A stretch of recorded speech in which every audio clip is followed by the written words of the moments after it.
నిన్నటిదాకా రైతుల రుణాలను మాఫీ చేస్తామన్న ప్రభుత్వం చివరి పాట కూడా పాడేసింది. రుణమాఫీ పూర్తయింది, 100% అమలు చేసేశామన్న సీఎం ప్రకటనతో అవాక్కడం రైతుల బంతైంది. కనీసం 4వ జాబితాలోనైనా తమ పేరు వస్తుందనుకుని ఆశగా ఎదురుచూస్తున్న రైతులు చివరకు హతాశులయ్యారు.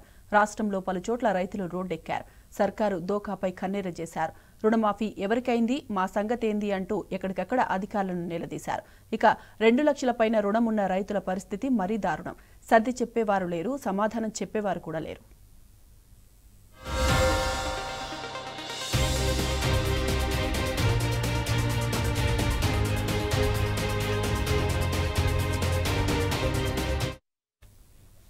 రాష్ట్ర ప్రభుత్వం 4వ విడత రుణమాఫీ చేసినట్లు ప్రకటించింది. అయితే చాలా మంది రైతులు మాత్రం తమకు రుణమాఫీ కావడం లేదని ఆవేదన వ్యక్తం చేస్తున్నారు. వ్యవసాయ కార్యాలయాలు, బ్యాంకుల చుట్టూ తిరుగుతున్నారు. 2 లక్షల లోపు రుణం తీసుకున్నా తమకెందుకు కావడం లేదంటూ అధికారులను ప్రశ్నిస్తున్నారు.